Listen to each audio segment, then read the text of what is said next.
What's going on? We are doing it today. We are getting it. Hey. Ooh. I don't know what is going on, Was that a cheer? but I gotta make this song. And we gonna sing it all night long. Okay, I really got it back. Wow, girl. Did you watch Cheer on Netflix? No, I didn't. Oh my God. Stop the podcast. Am I missing out? We're watching it right now. It's 6 I'm episodes. confused. Clear out your evening. I'm gonna have cheerleader stunts and movements forced upon me midday?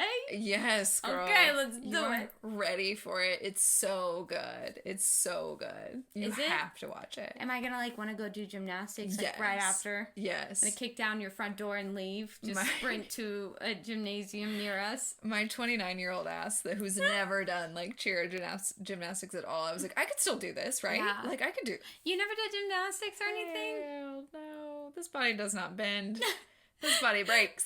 Yeah, that is so funny.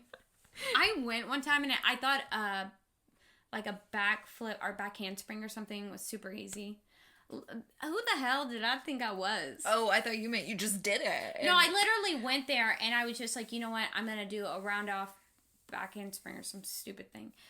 Girl, Have you tried? Honestly, there was like, so you would run into like a pit of like little foam balls. Yeah. And I had just started at this gymnasium. I mean, like, honestly, I don't know why I was there. How old were you? I was like 14. Okay. I wanted to try out to be a cheerleader. Fair. Which is like, Stevie, that is not who you are. That is not your path, Stevie. Come back to me.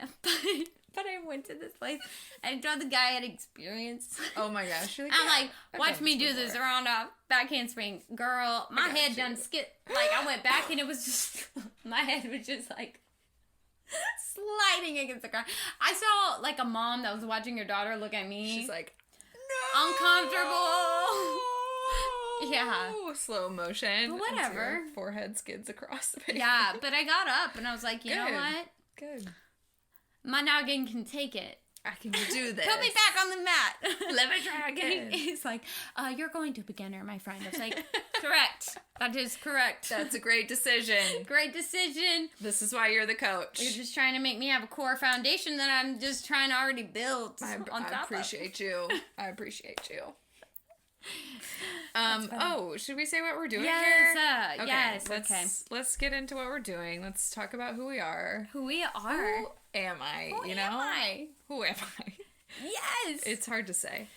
Well, I guess I'm Brooke. Yes. Oh, I'm Stevie. Oh, hey, Steve. Yeah. You are a cutie. And this Is the Help podcast. Where we hit you up weekly and we send you our weekly cry for help, and you Yes. still haven't answered our cry, and here we are. We keep telling you about our email, but, you know, nobody's really responded. But it's okay. We're going to keep sending it out there. Come on. So I don't know if any of y'all have heard about attachments, but there's actually this test you can take. They have a lot online. There's a whole theory. There's a whole theory. You can even look up YouTube Theory. Oh, go ahead. videos. Yeah. Oh.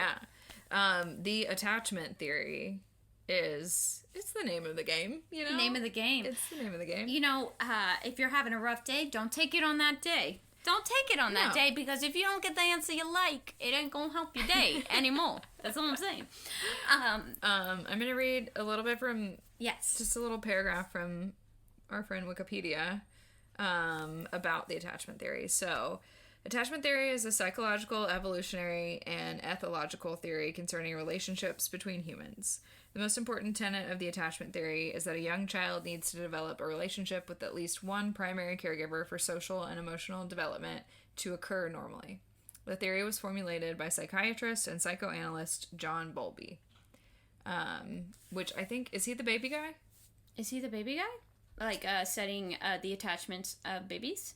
Is he? Maybe he's little not. babies. Baby. Little babies. I'm not sure. Baby. But they say that your attachment, starts when you're Like a baby. Like 6 weeks old. Like below 6 weeks old, I think. Yeah. So there's this whole, I wish I knew and could attribute the correct, I don't think it's this guy, I don't think it's Don John Bowlby. John Bowlby. I don't think it's him, sorry John. It's a rambunctious name. But there was a study, and I think it still happens, of babies and their mothers. And so they have, like, the babies and their mom come in, and they watch the babies and the mom together, interacting, whatever. And then, and they're in a room with toys. And so then the mom leaves, and... Just, they study the child and how they... at what the baby does. And then the mom comes back, and they like, study how the baby... Because usually the baby will start crying, and then they, like, let it cry for a little bit before the mom comes back, and then they study, like, how the baby reacts to the mom coming back. Oh, wow. That's actually really interesting. Because it's, like, the baby... they're all, like, a year or 2 years old, so they've already developed their attachment style, so they can see how the different attachment styles are, like, reacting with the mom. Yeah. And some babies will, like, ignore their mom. Oh, really? And I'm like, that's me as a baby. I'm like, oh, you gonna leave me? Oh, me and Dolly, we kicking it every day. Oh, I've just been playing on this piano over here. Piano Mozart over here. Okay. You can't listen to this. We don't fucking need you. Move around, lady. Because you always be leaving. I got kid things. Kid things to do. It happened early for me, but it's fine. Yeah. Well, and so people know. I mean, honestly, there are so many tests in the world. This one does not mean you're 100% it. I feel like in different situations, you can have different attachment patterns. Yeah, I mean, you're for not sure. like a solidified... if it says you're anxious, they have a couple different types. Anxious, avoidant. Yeah, let's go through those real quick. Yeah. So I'll just read them out and give like a little concise little statement here. Right. So there's secure attachment, which is like, that's the one you want to be, right? That's You're the secure. healthy one. Oh, well, you know, not says, that I'm Stevie's like, it's fine. I'm like, you want to be secure attachment. Okay, and I'm like having a panic attack here. I'm like, no, but it's okay. No, you're great however you are. But like, okay, I get it. Secure is like the secure one. Yeah. It's a toddler who is securely attached to his or her parent. Will explore freely while the caregiver is present, typically engages with strangers, is often visibly upset when the caretaker departs, and is generally happy to see the caregiver return. So that's that experiment. The child's temperamental makeup and situational factors, those are what influences their reaction, I guess, to those situations, to somebody leaving them. Like, they're cool with it. They're fine on their own. They feel confident in themselves. Exactly. Thriving. They're thriving. Those toddlers are thriving. And then there is anxious attachment, anxious ambivalent attachment, which is, in general, it says, in general, a child with anxious ambivalent pattern of attachment will typically explore little, and is often wary of strangers, even when the parent is present. When the caregiver departs, the child is often highly distressed. And then they're ambivalent when the caregiver returns. So this is me. It is speaking to me directly. So this is me, where I'm like, oh, okay, you fucking left, and now you're back? Yeah. And you just gonna act like we're normal now? You're gonna take a lap around me, look at me, and then not give me any answers. No, we ain't cool. We're not cool. So, and I'm so like that still to this day. Like, Yeah. the only way that my mom knows, and she hasn't done it in a long time, but up until, like, even when I was in college, like, she knows how to, like, push my buttons, and the only thing that would ever get me to, like, apologize to her, just drive me freaking crazy, is if she would give me the silent treatment. So to any of my future ex-husbands out there, if you want to know a way to drive me crazy, it's just to give me the silent treatment, because I will lose my fucking mind. And I'll be like, I'm sorry, what can I do? I've done it all wrong. No. Yeah, like, just lose it. Like, that's the only thing she had to do. So, it's fine. It is. There's also like an avoidant, right? Yeah, anxious avoidant or dismissive avoidant. They avoid or ignore the caregiver, showing little emotion when the caregiver departs or return. Yeah. They won't explore very much regardless of who is there. Let's see. They did not exhibit distress on separation and either ignored the caregiver on their return or showed some tendency to approach together. What? With some tendency to ignore or turn away from the caregiver. It doesn't really make sense, but it's similar to anxious ambivalent, I guess. Yeah. But it's like more avoidant. Yeah. Like, well, there's so many, y'all, there are so many different types. If you check out a test, you can help identify yours. We took the test. We did take the test. We took the test, and we've actually been talking back and forth about our attachment patterns, and now, like, things that we identify. We're like, oops, not really liking this conflict situation. I texted you for support yesterday. Yeah. Even sending an email. I couldn't send this person an email telling them, just no. I was like, Jesus, I felt really bad. I did that all the time though before, like, where I think that's the thing where like you feel bad and you don't want to make. I don't want to hurt people's feelings. I feel like I'm like the bad guy here, and I have to tell you no. But in a couple of years, you'll be like, I don't give a fuck. Really? Maybe. It's just more of like that was so morbid. I was like, you're gonna die inside. No. I would say it's even probably been in the like last 6 months or so for me, like 6 to 8 months. Just this general realization of like, I'm not that like. This person is going to be fine, and like I'm not responsible for this person's feelings. I'm only exactly. So for my that feelings. is like healthy. You can tell. Yeah. That the way I think, it's like I wanted to take on somebody else's emotional. Like it's like chill out. I still do that. Like I hate that. I have to. Even when I was like helping you rewrite this email, I was like adding in stuff that was like trying to like soften the blow. Did you see? Like, I wrote like a whole freaking paragraph, and you're like, Steve, if you could cut it down. And I go, you know what, Brooke, thank you for telling me that, because I'm explaining myself. Because you want to, like, make sure, like, I want to be taking care of this person. Yeah, like, well, and I do, like, care to a certain extent, but it's just, that's unhealthy. That's like a burden nobody wants to carry for the rest of their life. Yeah.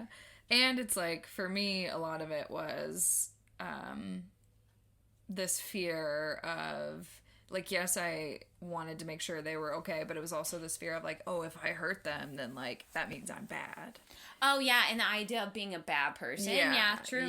Like, I felt that a lot with it, and then just had to have this realization of, like, oh, that's not true. Like, it doesn't... Same thing with, like, relationships. Like, I had that a lot, especially when I was younger, where I was like, oh, I can't break up with this person because that'll make me a bad person, because I'll make them sad. That's, like, a little bit of codependency, but... like I'll make them sad and like that'll make me a bad person, and so I was like afraid to do it, and like they'll be really mad at me or whatever. Yeah. So I was always afraid to do it, but like that's not good either. You know what I mean? Like, because then you're just like forcing yourself into this relationship, and this poor person is like so unsuspecting, and you're like, I don't like this person anymore. I'm trying to figure out how to break up with them. Somebody swoop my man. I used to when I was like, I think I was even like a sophomore. Yeah, no, I was a sophomore in college, and the guy I was dating, I used to hope that he was cheating on me. Yeah, you're like, that is my way out. Girl. Because I was like, oh, I can't break up with him, it'll make him too sad. But then I did break up with him, so that was good. Whew. The things you learn, the things you don't know. It takes a long time. Jeez, yeah, a lot of experience. I'm like, man, that was like, there was like a trial and error, and mostly mine was just error. You're doing it wrong. You're just wrong, okay? Can't help you. You lost cause, man. Same, and like, I never learned my lessons from there. I just was like, oh, okay, cool. And then this is later, just a me problem. Every time it's me, I'm the problem. Cool. All right. That's tight. I guess maybe when I'm 30, I'll work on that. It's funny because we knew each other when we were in like specific relationships, and I think we both had a common like understanding. We're like, yeah, this may not be the best relationship for you mutually with each other's relationship. There was a point. You're like, Stevie, I don't know about this one. I don't think. May not be the one. You should pass. He's hitting on your friend. He's sleeping at their house. You need to take a pass. I'm like, but maybe I caused it. But it's probably fine, right?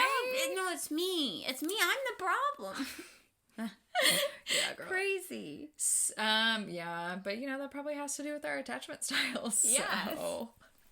So well, it's not like a current thing. Y'all. Yeah. This was previous. So I'll talk on what I have found from this quiz, which, just so people know, we took the quiz from the book Attached, which is, you can get on Amazon, where books are sold, where you can get everything. So I don't know why I said that. You can get it on Amazon. And it's by Amir Levin. Levine, MD, Exotic. And Rachel S.F. Heller, M.A. And I've read most of it, but I read it like over half a year ago when I was like not in a relationship and I was really bored. I was so bored. I was like, this does not pertain to me. I am single as fuck. So I gave up on it at some point, but I remember it being good and insightful, and like I'll try to read it again like in the next couple of months. And it has amazing reviews. Mm-hmm. I've heard 4.5 out of 1,700 reviews. Actually, the podcast that I was listening to that was talking about the meditation, the Vipassana meditation retreat, the one that like spurred me to go on that retreat, was about this book. It's why. Oh, really? Oh, cool. That is really cool. So we took the quiz in this book, and it's like 20 questions long. I found out that I am equally anxious and equally secure, which is funny because I think before this last relationship, before I took it, I would have been mostly anxious. But so I think it's only because I've been doing specific work like on these types of things. Well, and you know what, if you like on these types of attachments, and like knowing where things are not super healthy, like certain patterns or behaviors are not super healthy for me, like having realized that in the last couple of years, and then specifically working on it in this last relationship. So I think that's the only reason that I had that many secure, like it doesn't come naturally to me to be secure. Well, and reading the book and just learning a little bit about it, you have some type of awareness of these like patterns that may not be the best for you, because I don't feel like there was something in my life that was like pinpointing maybe some of the things that I'm causing myself by my actions, and I didn't know, like maybe some of them are like outwardly like maybe that might not be the best path, but some of them are just so subtle, like I wouldn't even know unless I read the book to be able to identify it to even begin with. True. Yeah, I will say that like I didn't really have a functional, like I'd never really had like a functional or like healthy relationship before this last relationship. Which is like sad because I'm 29 years old. But, you give yourself a hard time. But what are you gonna do? Like they just were all like, I wasn't healthy, so that wasn't helpful, and it's like it just, so this was like my first example of it, and I was able to like recognize things of like, oh, this is something I would have done in the past out of like this deep like need and like an attachment style and like a need for approval. Like naturally I would have just done that, and now I can recognize that like, oof, that's not such a great thing, that doesn't lead to like a healthy or successful relationship. So like let me step back and reevaluate like why I'm doing that and see if I can like fix that part of myself. And I was able to do that, like, so that's, which is heartening because I wouldn't have thought I would be able to do it. I'm just lost in the sauce. Like, I'm bugged. But no, it happened, and I did it, and I worked on stuff. And I think that through that, I've been able to like grow more secure, like in myself and in my attachment style, and like in relationships and stuff. So that's been cool. Yeah. Was there a prominent moment where you're just like, oh, that is my attachment style. If that just doesn't scream it. Yeah. Well, there was like a big like difference in it's kind of hard to say because there was like a big difference in like our love languages, right? Mm-hmm. Where his was like quality time. Mm-hmm. And like that's the bottom of mine. That's like of the 5 when you rank them, mine's like quality time down here, don't need it, good by myself, which I think has to do with a lot of factors, but like some anxiousness and like an anxious attachment style, and also the fact that like I just as a kid like I just was alone a lot, like I used to it, super used to it. That's how I like process things, and like that's when I feel comfortable, is when I'm alone or most comfortable. So get out of my house, Stevie. No, oh yeah, you're gone.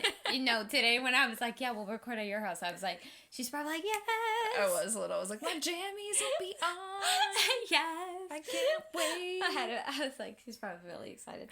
But yeah. So that was like a thing where I couldn't, because of my attachment style and because of how I feel and like show love, like I didn't know how to navigate that, right? Like, and I think maybe that just doesn't work for me. Like I can't date somebody whose love language is quality time, because I'm like, that doesn't mean, it's not that it doesn't mean anything to me, but like it doesn't mean the same thing to me that it means to the other person. Yeah. Which I feel like that happens a lot in relationships. Yeah. But people don't necessarily understand like how deep that goes. Yeah. So it's like they just think that you're being an asshole or something. Like, why can't you spend time with me? But it's like, because it doesn't mean as much to me as it does to you. Why can't you say nice things to me? And they're like, I feel like I do say nice things to you. And I'm like, you need to say more. Yeah, like a lot. I walk through the front door, say something on spot. I need hourly reassurance, okay? Yeah. Okay. Anxious, okay? That's funny. Yeah, I give Brandon, I just play with him. I'm like, yeah, I need a little bit more compliments, a little spice it up, baby. Some genuine for you, girl. It's like, we're married. And I'm like, well, that don't mean a little spice, you know what I mean? Throw something on there. Yeah. A little nice spice. I know. He was working out today, and he was on the treadmill and acted like I didn't know him. I'm like, excuse me, sir. Oh my gosh, did you guys role play? Oh, I was trying to. He was like, you're a crazy person. Get away from my treadmill. But I was like, hey, cutie. And I'm like, sorry, I'm so forward. But are you a personal trainer? Because those buns are out of this world. And he's like, Stevie, step away from the treadmill. I'm like, okay. Like, okay, I'm gone. See ya. Gotta go do my squats over here. But, yeah, that's funny. It's amazing. I don't know if there's like a particular one solidified attachment style, but I think it's literally, I was reading all of them and I was like, oh, I identify with all of them. Yeah. I'm just a conglomerate of just a smorgasbord of just problems. Just problems. Wait, are you disorganized then? That's another attachment style. That could probably be it too. The more I read, the more anxiety I have, and the more I'm just like, you know what, I'm okay with myself. But disorganized attachment, I don't know. That could be. I'd have to read that, but it said that I was avoidant. Better summary. Yeah, that book doesn't have disorganized in there. Okay. Well, yeah, there's a plethora of them. Yeah, there's this. I think it was written in 2012 or something, or published in 2012, and there's like been even so many more that are like stacking on top of it. Understandable. Well, I would have to say, I think like maybe some of my, the gray areas of my attachments is like, I think it's and pretty instinctual, but I don't like, literally there is a part of me that will not want to share people's specific aspects of myself. Yeah. For fear of not being accepted. Yeah. And you know what? Like, people state their opinions freely. I don't They're just get like, that. yeah, I'm like, maybe you should have filtered through that, thought it through. This is not the crowd that you need to be stating any of those, you know. strive to be like that. Like, I know. I literally am like, wow, I want to be that confident. I know. in Just say myself. my opinion and then, but you know, well, you can't, also when you're doing that type of stuff, you have to have conviction with it. You know what I mean? Because the second you kind of like backpedal, people will backpedal with you. Like, you know what I mean? Yeah. You just have to say it. It's like the people at work that they go in knowing they're not going to do that much, and the managers never get on their ass about it because they were never going to do it anyways. I want to be that person. That's what I'm saying. So, like, with opinions, I feel like there's, like, a similarity there. Yeah. Me, sometimes stuff slips out. Like, sometimes stuff slips out. I'm like, you got to put that back in there a little bit too much. And I'm not going to say any names, but this person's really cool, and I adore her. She carries this little black bag to Like a work. purse? No, it's not a purse. Okay. And for a while, I was like, she may be diabetic, okay? She's carrying this thing around her. And then I know she went to the bathroom. Second thought, she might be doing some drugs. Some drugs in the bathroom, y'all. And then I would kind of observe her when she came out, and I was like, no, she's not. And then she goes to me, she's like, Stevie, it's a breathalyzer. And I go, I was like, oh, well, I sound like a freaking idiot. Why does she have it in her bag? Oh, she has to carry it with her everywhere because it's just like what happens when you get a DUI. I'm not really informed. I didn't know. I thought it was just like on your car. No, this one, or maybe she doesn't have a car, and this baby's portable. And they're like, we just need to check in every now and then. Yeah. Damn, dude. But I didn't even feel comfortable telling her, like, you know, and it wasn't like I was like analyzing this from day one. It's just something you kind of observe. You're like, that's interesting. I wonder. What's going on? So I told her my thoughts, and my fear was that she was not going to accept it and feel judged and stuff like that. But really, it's just a humorous thought. My thoughts sometimes are really funny. Like, they just like, she's doing cocaine in the bathroom, y'all. She's definitely getting lit. Yeah. Right before work. But it literally thinking, for fear of, like, not being accepted, I didn't want to say it. Yeah. And it's really not that big of a deal. No. I make it into a big deal. Me too. Yeah, like, chill out, okay? Just chill out, you know? Yeah. Just chill out. I mean, it's not true. Yeah, exactly. That's what I have to tell myself 98% of the time. Like, chill out. You're going to be fine. Pep talk. Say some stuff. And, like, it's going to be okay. That's why I had such a hard time with improv for, like, 4 months. Yeah. Like, I just was like, I was terrified of, like, saying something or doing something wrong. Yeah. Which is it's just made up fun stuff. Like, it's just literally, like, you have to say stuff. And, like, yeah, you're going to say some wrong stuff sometimes. And it's, like, it's okay. People aren't going to hate you because of it. Yeah. But that's what my brain tells me. It's like, if you say this, if you say anything, you're going to piss everybody off. You're done for. And they're going to throw you out. Which is, like, an evolutionary, or they think that it's possibly, like, an evolutionary thing. Like, that, they know that we're, like, we evolved to be, like, group animals or whatever. Yeah. So if we had a different view than the group, then that is a chance that they're gonna throw us out, and, like, then we're gonna be on our own. Oh, there's definitely, like, even at your job, survival instinct. Some people don't have the awareness, like, you know when you should just be quiet because, you know, let's say your manager's, like, a very spiteful person. You're like, this is not the battle I am choosing right now with this guy or girl or whoever. Sure. You know? Yeah. I feel you. But common opinions, they shouldn't be that difficult. You know, they're hard if you have anxiety. Yeah. Well, I just text you. I'm like, support, SOS. Hey, I'm always here for you. But also not going to overwhelm you with my emotions right now. I'm going to call my sister, and she's just like, chill out. I'm like, okay, you're right. Okay, you're right. I just need somebody to listen to me. No, I do that. I run so much stuff by Allison. I'm like, oh, do you really? Am I? You, like, pace back and forth in a room. Yeah. And she's like, what do you need? She's like, you're like, well, I don't want to burden you, but, like, can I talk to you? Can we just, like, run through a couple It's not a big deal. It's not a big deal. I'm just having trouble being a human over here. Yeah. So this person didn't text me back, and they're mad at me. They hate me. They hate me, actually. They're making a hate Facebook page for me right now. Do you do that? I did that last night, and I was like, Stevie, get over it. I do it. I still do it constantly, and it's... Dude, it's kind of bad. I have to talk myself off of it. Yeah, I had to talk myself last night, like, when somebody didn't text me automatically. I was like, which before, like, now that I have the awareness to do that, but, like, before in relationships, that screwed me over all the time, because I'd just be like, he's cheating on me, he's doing this, really? he's doing that, and just, like, freaking out, and then getting mad at that person. Yeah. For no reason. Oh, so I haven't gotten mad. Okay. I have an internal battle. Like, we're duking it out in my head, you know? Yeah. Who's gonna win? I've had both. I lose.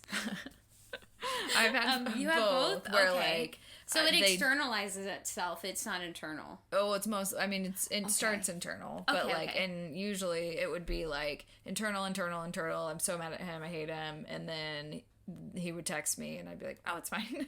Oh, or, see? like, those memes. But then sometimes it would be, like, I would be so mad, like, you just put me through all this hell, when it was really me putting myself through the hell. Yeah, so I've come to that realization. Like, for all you had to do was text me. Like, just text me. Why is it such a hard, like... Well, you know what? I like... But it's all me. Oh, well, you know what? But that's because you would be the person, you're like setting the standard of how you would treat somebody else. Yeah. Also, because we have a fear of not being accepted, we kind of go like above and beyond. Like, yeah. That may be a little extra. Be like, well, hell, I'm a little extra. Sometimes for a little acceptance in my life, I'll do a little extra thing. Do the extra mile. I always go the extra mile. Dude, Extra. I think I do too. Like, I be doing too much. Like, just too much. I've stopped a lot in the last couple of months. But I'm taking more, like, thoughtful me time. Like, no, I don't want coffee with you. It feels great. I'm not gonna lie. Yeah. Helen Keller. I like that. You Helen Keller. Oh fuck! I had a train of thought and it's gone. It's gone. That's okay. It went. Because Left you know the what? station, girl. It left the station. No attachment to that thought. Letting it go. Just a little drive by. See you later, friend. Okay. Let me know when you come back around. I'll hear you coming, I'm sure. We'll just, like, cut and paste it at the end of, like, this was, by the way, earlier. This is it. Remember the thought that we forgot? Yes. We got it for you. Yes. We went fishing and we caught it. That's really funny. No, I don't think there's... I'm racking the brain. It's not going to happen. Oh, it's okay. So next thought. Next thought? You got any thoughts, girl? No, I got no thoughts. I think we've, like, covered attachment. All my thoughts are gone. But y'all should really let us know what the heck attachment style you are, and then maybe ways that you identify it. Yeah, and how... I think the most important thing for me about the attachment theory, and about all psychological theories whatsoever... Oh, I feel you, sister, already.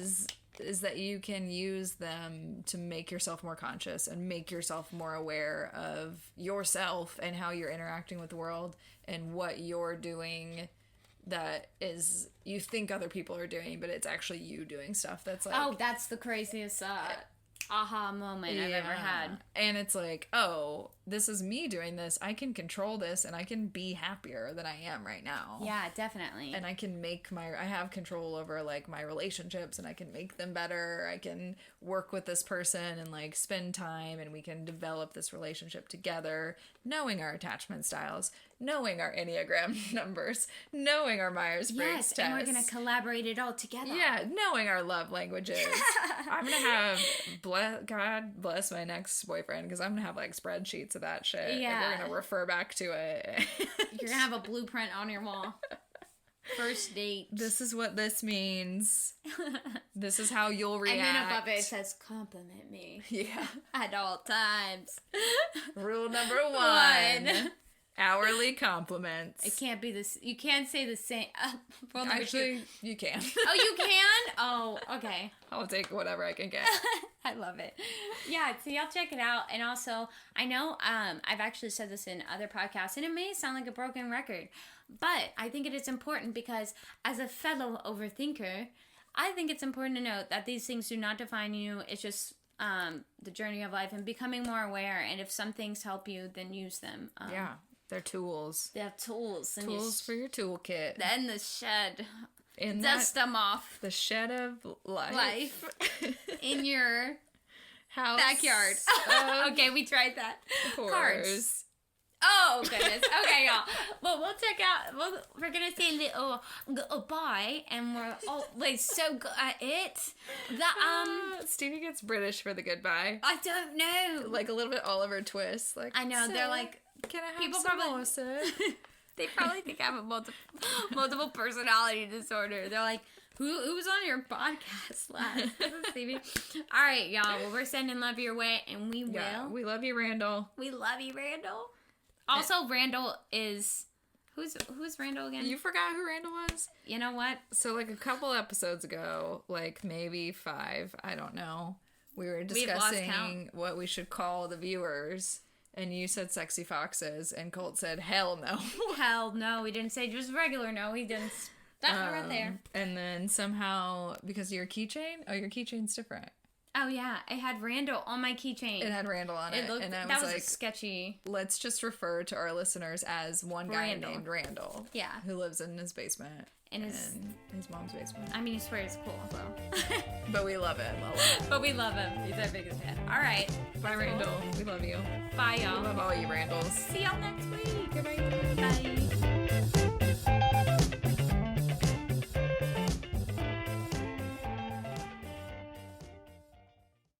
Okay, thanks for listening to us, guys. Yes, if you want to give a shout out or just reach us. Or send in like a topic you want us to bullshit on. Yeah. Our email is helpthepodcast@gmail.com, and our Instagram is... It is at The Help Podcast. At The Help Podcast. And you can search Facebook, The Help Podcast. We're on there as well. And you can find all of our episodes on any major podcasting platform. Yes. iTunes, Stitcher. Or if you get confused, just email us. We'll help you. We'll send you the link, girl. It's fine. Okay, cool. Thanks, guys. Y'all have a good one.